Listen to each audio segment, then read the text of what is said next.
Luffy has just felt the strongest haki in all of One Piece. It's so strong that even Gear 5 with God Haki might not be able to defeat Imu-sama. However, a hero arises, the man who did nothing wrong and was framed. Loki of Elbaf and his god fruit, which literally embodies the power of the sun, are here to save the day. It's payback time.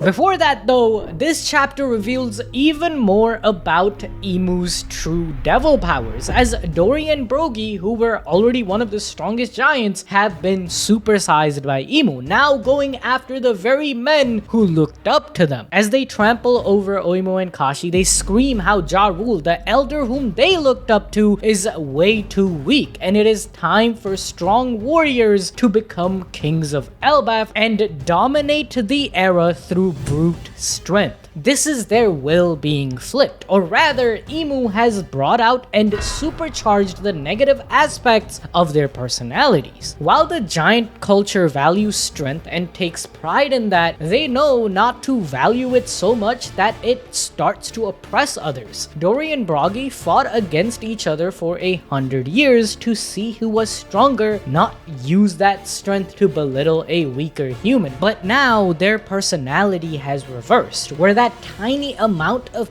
pride they had on their strength has risen to become a justification for their domination and oppression, which is similar to Imu and the Celestials themselves. Imu's abilities are literally the values of the celestial dragon's given form. Furthermore, Oda illustrates Domi Reversi as also literally flipping people to their side, as Tallman, another giant, gets sent to hell and reborn as a demon. Reversi is actually a board game also known as Othello, where you play in a 8x8 grid where the goal is to flip as many discs to your color as possible in a straight line, and whoever has the most colors flipped wins at the end. While Luffy flips people towards his side by helping them, like in the case of Alabasta, Dressrosa, approximately 10 hours later, and most recently Wano, Imu and the world government flips them through sheer force, as evident in Elbaf through blackmail with the child hostages or literally turning them into devils. Elbaf, being the home of the giants, is going to be one of the strongest pieces on the board for the final war, and whoever flips it towards their side will win. Because just think about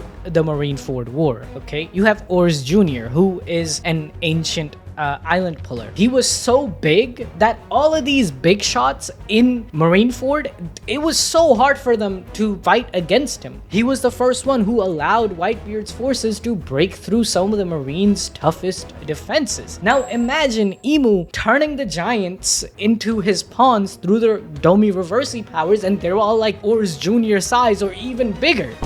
It would be a complete shutdown of any forces. Even Monkey Deadbeat Dragon's Revolutionary Army couldn't handle that. So Imu being able to flip the giants to his side is the most important thing in the final war. That's what the board with the pieces showcases. As back in Onigashima, we were getting battle updates from CP0 using the same Reversi board and who would have the most soldiers left on their side. Because as strong as an individual like Imu or Luffy might be, in a war, whichever side has the most left standing ends up becoming justice and rights the next era. Just look at Joy Boy and his faction from 800 years ago. As much as we glaze him and the power he has displayed through the 800-year-old musty haki that sent even the Gorosei packing an egghead, he still lost to Imu, who had his 20 allied kingdoms. That's why Mihawk called Luffy's power to bring people to his side to flip them into the side of light as one of the strongest powers in One Piece. While at the same time, we witness another one of the strongest mythical zone fruits of Saint Killingham. He has been creating nightmare portals all around Elbaf non-stop, as every time he blows his horn, the fallen creatures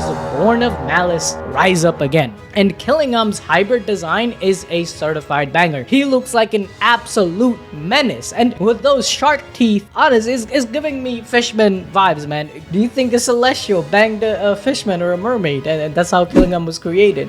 Aren't they like supposed to be racist against Merfolk? But this dude was so strong that they gave him the title of saint and put him in the God's Knights. Hey, it's possible, honestly. There might be some freaky families of the Celestials, you know? Also, this dude's name is literally based on his fruit. But what is Oda playing at here? Either way, if you had the notification bell on, then Ballsy Prediction had already told you this months ago. But as a refresher, Killingham's fruit is the mythical Dragon no Mi model Killin. And Killin are mythical creatures who embody peace and are an omen of greatness. They are said to be gentle and pure, who protect the innocent. And honestly, that's what my boy Kill is doing. He's protecting the children with his nightmares so their parents can't get to them. He was an omen to greatness. Like, look at Imu-sama, he showed up in Elbaf. And if the God's Knights manage to bring Elbaf to their side, they will bring peace back to the Holy Land. This is why One Piece is so peak, okay? Saint Q's fruit has the power to bring dreams into reality, but the user is causing nightmares to be born instead, blaming the kids and the people of Elbaf for imagining such things. It's not my fault. Why would you imagine a scary monster? It's not my fault, gang. If they had no fear, then there would be nothing the kill fruit could exploit, right? So he did nothing wrong. The divine deity's power has been corrupted by the celestial agenda once more. Speaking of agendas though, Usopp is still down in the mud. It was supposed to be his arc. Oda, what are you doing? But all bro gets is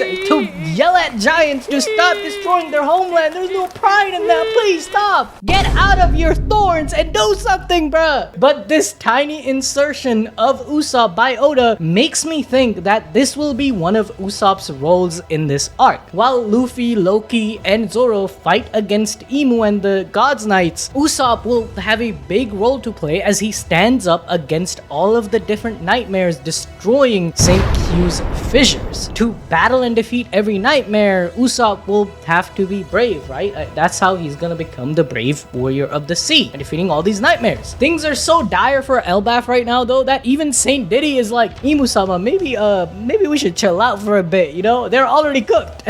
Q also chimes in explaining another part of his power. The nightmares he creates are made of pure hate, and if they keep rampaging, they will destroy themselves, which is another commentary by Oda towards the nature of hatred and things born of malice. Eventually, as you keep on hating, there will be nothing left to hate on but to hate yourself. Thus, the creatures end up imploding. However, Imu does not care. Bro says to keep going until the spirit of Elbaf itself shatters, which could be a hint by Oda towards how someone like Gunko got brainwashed into becoming Imu's vessel because as a child, she hung out with Brooks and loved his music, but now is filled with hate. Furthermore, Imu says that if King Harald hadn't blundered in that critical hour, this nation of Elbaf would have long been beneath his dominion. This tells us that in a way, Harald might have been under Imu's control, whether through Domi Reversi or by blackmail similar to what's happening now with the kids. Maybe he was even threatened by the power of Uranus that can destroy an entire island. Whatever the case, he and a few other high-ranking giants were under Imu's control. That's how the teleportation circle managed to get inside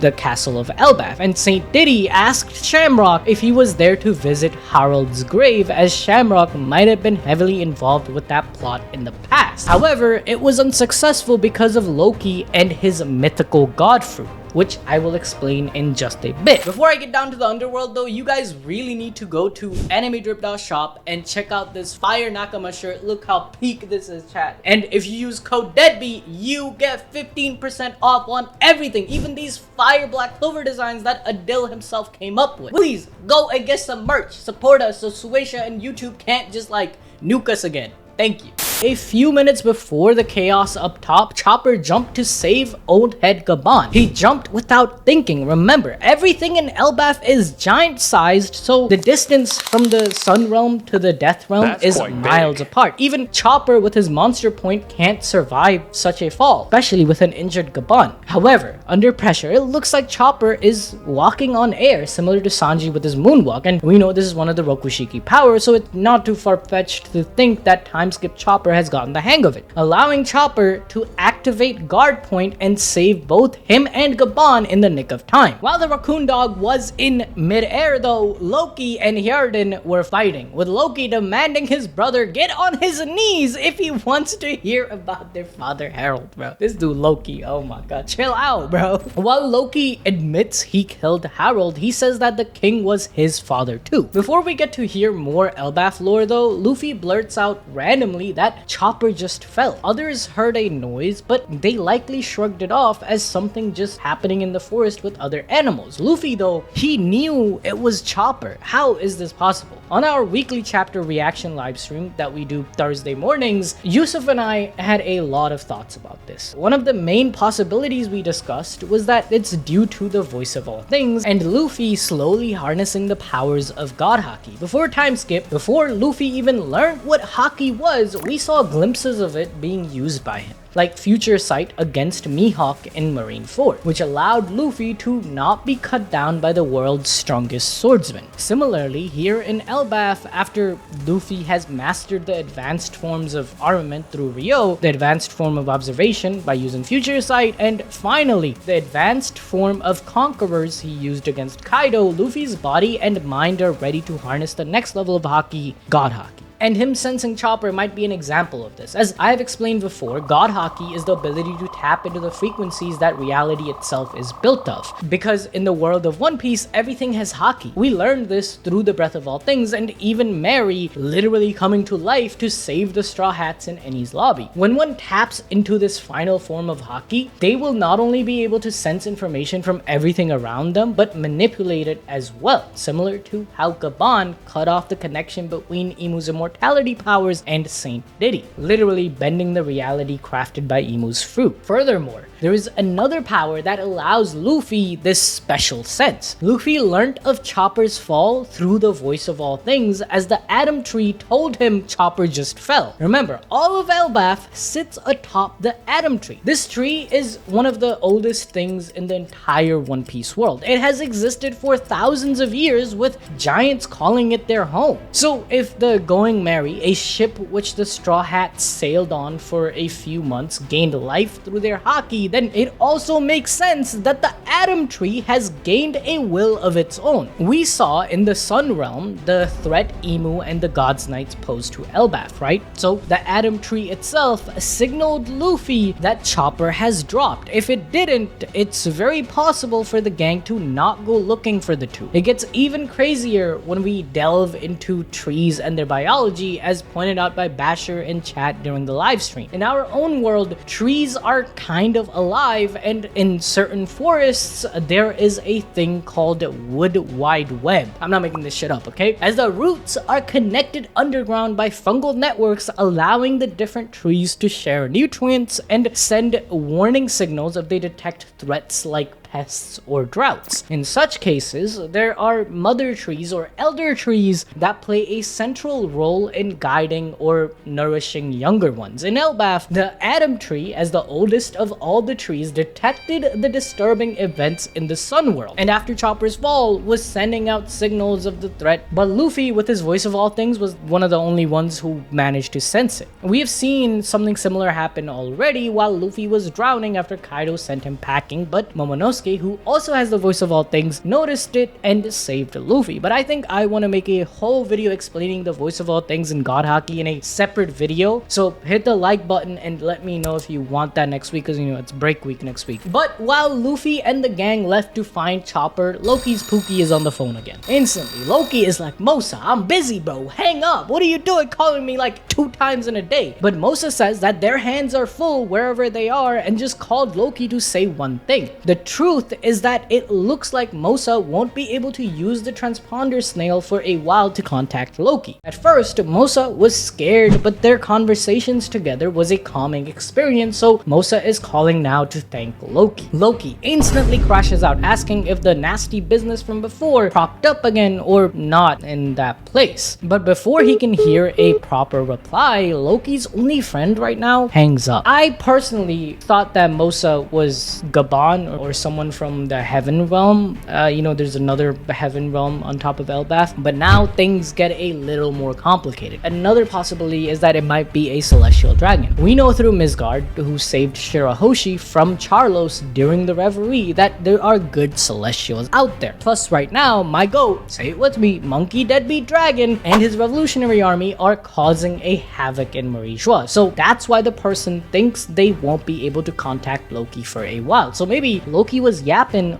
with a celestial baddie. Look at those eyebrows on the snail, bro. That's a baddie. However, if we look back to chapter 1134, Loki says that Mosa should have gotten revenge for that incident which was bothering him. If you don't kill them all, they will keep coming back, which is in line with Loki's character. But this proves that Loki believes Mosa might have enough strength to fight back, which brings me to Fujitora, who is stationed in Marie Joie right now and could have the nickname Shaggy due to his scruffy beard or unkempt hair. He definitely has the power to destroy Marie Joie with a meteor and was helping slaves escape during the reverie and has a strong sense of justice, where bro even apologized to the citizens of Dressrosa for the Marine's failure. And the traumatic event Loki and Mosa speak of could be the stuff that happened during the reverie, or even the reason why Fujitora blinded himself. The only thing that stops this theory in its track though is the Dendenmushi, and it kind of looks feminine with those eyelashes. So many in the community have theorized that it might be Shirahoshi, who just went through a traumatic event with Charlos trying to make her his pet. Age-wise, Loki and Shirahoshi should be similar, as giants just age much slower, so their friendship makes even more sense. But if it is Shirahoshi, then why are the events of Marie Joie affecting her? We know that she made it home safely back to Ryugu Kingdom. Has something happened in Fishman Island as well? Because Marie Joie is right above them. Either way, Loki tells Gerd to Sabao about everything she just heard as Luffy meets Gaban, and is instantly shocked to learn that he was in Roger's crew, while Chopper says that the old man was the number 3 in the Pirate King's army. But even in a near-death situation, the Mountain Eater, he revives to put a 2 with his hand so the agenda doesn't die. This means that 5 Anji is still the 5th strongest. Why? Because, okay, hear me out, alright? Look at this picture of Gaban. What is he doing? He is steering the ship. He has the helm of the Pirate King's ship in his hands. And who is the helmsman of the Straw Hat crew? My man Jinbei. I rest my case. 5 Anji is still 5 Anji. It's facts! It's facts! It's not facts. These sites are not facts. While Chopper catches the gang up on the shenanigans in the Sun Realm, Imu's Conqueror's Haki is felt even in the underworld, making it undisputedly the largest Conqueror's Haki strike in the series. The most shocking revelation here, though, it isn't even us not getting 5 Anji's reaction to this power, but Loki saying that they will really need his power now. Loki likely saw the truth long before anyone else, that his father, King Harald, was being manipulated by Imu's devil powers, or coerced, as I mentioned earlier in the video. We know the devil wanted to break and shatter Elbaf's warrior spirit, corrupt their culture, and erase their will to fight back, because Elbaf wasn't just known for its size back in the Second World. It was a kingdom of fire and faith. They even love knowledge so much that they have the Owl Library. Their culture is much more complex. It's a place that worships the sun as a living god, which is shown to us through them knowing Nika. They have sun-shaped shields, and the solstice festival that marks the rebirth of light. And at the center of that belief, there was a god fruit, passed down through generations of Elbaf's royal family. Not out of greed, but because it was dangerous. Unlike other kingdoms, Elbaf had a ritual during this coronation, where the ruling king would give his fruit,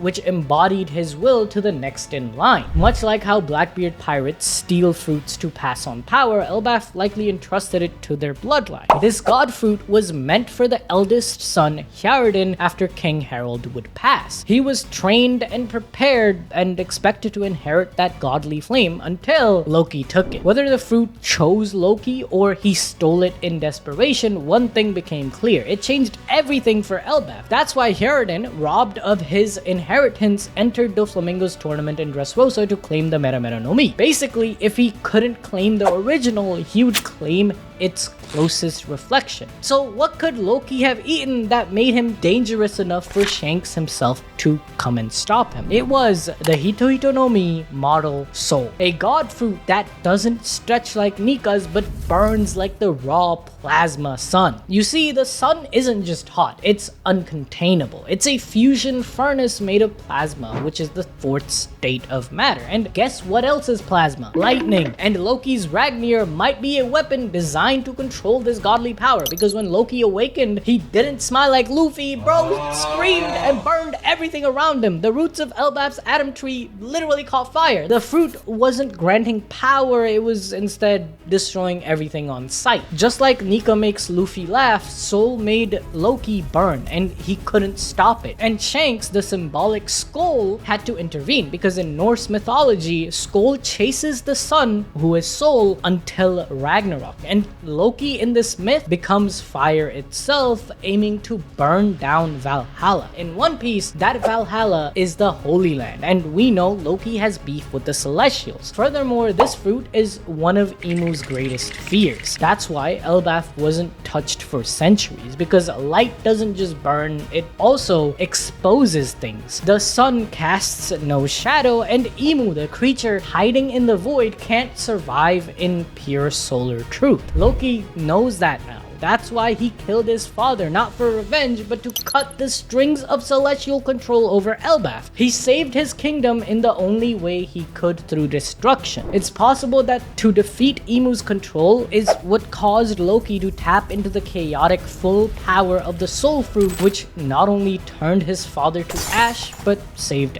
Elbaf in return. That's why Loki, after sensing Imu's presence again, says, "You will need my power." Because in the final war, we won't just see Joy Boy, we will see Loki ascend to his true soul god form, burning like Gear 5, but not laughing, standing beside Luffy while Monkey Deadbeat Dragon Move this man! unleashes the storm, and together they burn down Marijua. That's what's gonna happen. Monkey Deadbeat Dragon, he's gonna show up. You guys know it, type shit. If you enjoyed this, watch this other One Piece video on screen right now. Is like the video so the deadbeat agenda stays alive, and watch the live stream. Actually, we had some banger thoughts and theories on the live stream which didn't make it to the chapter.